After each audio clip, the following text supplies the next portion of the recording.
Quantas vezes você já se submeteu a relações que, ao invés de te expandir, te restringiam?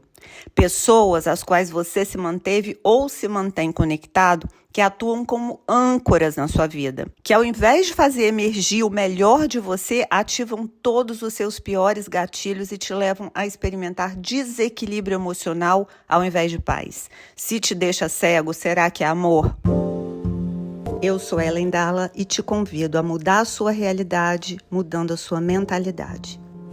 Talvez você não saiba, mas a nossa percepção das coisas só é possível por meio do contraste ou da comparação. Exemplo, eu sei que eu sou cego porque me comparo com outras pessoas e percebo que a nossa visão opera de um jeito diferente. Eu sei que está de dia porque eu conheço a noite. Eu sei que uma coisa é fria porque eu tenho a referência do que é quente. E por que eu estou falando isso? Porque se alguém ou alguma situação te restringe, limita ou constrange, é porque, primeiro, você conhece o que te faz bem, o que te expande e o que te motiva. Segundo, você só sabe o que você não quer porque você sabe no fundo o que você quer. E essa lógica de dualidade permeia a nossa percepção o tempo inteiro e a gente fica indo de um extremo ao outro. Se é amor, tem que ser perfeito, aí eu fico cega. Ou então, eu vejo quem você é e por isso eu não posso te amar do jeito que você é. Acontece que às vezes, mesmo a gente conhecendo o que nos faz bem, o que é bom pra gente, a gente se encanta.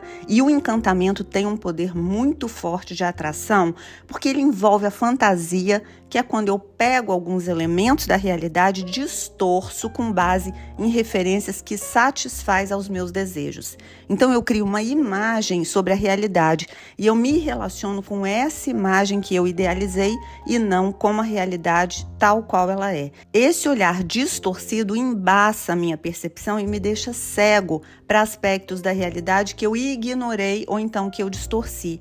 Acontece que a atração, ela não garante conexão e é possível sim que você se sinta atraído por pessoas que sejam tão diferentes de você ao ponto de inviabilizar a relação. Sabe quando se diz que os sinais estão sempre ali? É isso, eles sempre estão, mas a gente, na maior parte das vezes, ignora e não quer enxergar. Por que a gente faz isso? Porque a gente ama a ideia de estar amando muito mais do que amar de fato. A gente ama muito mais o status de estar em um relacionamento do que se relacionar de verdade. Porque a gente aprendeu que deve se relacionar, mas a gente não aprendeu como fazer isso. E às vezes a gente sai pela vida reproduzindo um modelo de relação que a gente aprendeu e nem se questiona se isso faz sentido pra gente ou não.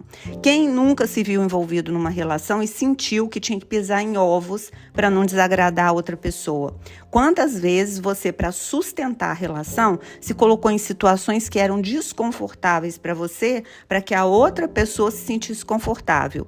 De onde a gente tirou a ideia de que para que eu ame ou seja amado, eu não posso ver ou permitir que vejam os meus erros e defeitos, gente? Não seria mais lógico a gente fazer o contrário, ou seja, escolher as pessoas que a gente vai investir em um relacionamento pelos defeitos que elas têm? Porque é óbvio que todo mundo tem defeitos e alguns defeitos para mim são mais tranquilos, eu consigo lidar melhor, outros não. Do mesmo jeito, você pode não se incomodar com algumas características minhas que eu considero insuportáveis e vice-versa. O fato é que um relacionamento não é um evento, é uma construção. E por isso a atração não é argumento suficiente para sustentar uma relação. O dia a dia requer uma sintonia de propósitos, de valores, de direção. A prosperidade de uma relação, ela diz respeito muito mais ao quão confortável você se sente em caminhar de mãos dadas pela vida com a outra pessoa. Por mais que alguém te atraia, se ao dar as mãos para essa pessoa, cada um puxa para um lado diferente e cada um quer seguir por um caminho diferente para chegar em um resultado diferente, provavelmente vocês dois vão se cansar e nenhum dos dois vai chegar em lugar nenhum. Se você precisa se atropelar ou atropelar os limites da outra pessoa, talvez nessa relação exista até atração, mas não existam afinidades suficientes que permitam a expansão de cada pessoa. E eu acho que ninguém merece uma vida sem crescimento, se diminuir para caber em um lugar, muito menos investir o que você tem de mais precioso, que é o seu tempo, a sua energia, em algo que não te agregue valor. Falando em valor, a pergunta que eu te faço é a seguinte: por que você está se submetendo a isso? O que de fato te mantém conectada a essa relação? Qual parte sua, essa outra pessoa ou essa relação está espelhando? O jeito como você se vê estrutura as suas relações.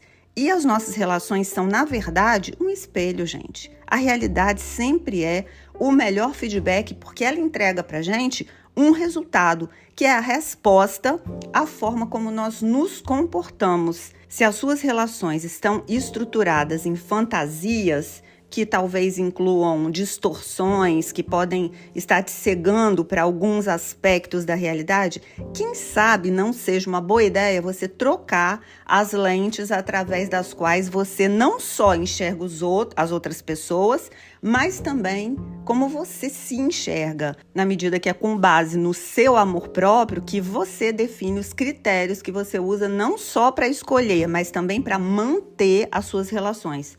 Ou seja, o que fica na sua vida é uma escolha sua com base nos seus critérios. Talvez a maneira como você esteja se vendo pode estar contribuindo para que você experimente relações baseadas em limitações muito mais do que em expansões. Lembra que você muda a sua mentalidade e a sua realidade te acompanha? A distância que existe entre os seus limites e a sua realização são escolhas, atitudes e decisões que só você pode tomar. E só você, através do como você se ama, pode mostrar ao outro como você quer ser amado, como você gosta de ser amado. Amar é uma decisão e, como toda decisão, tem um preço e um benefício. E aí você escolhe se restringir ou prosperar.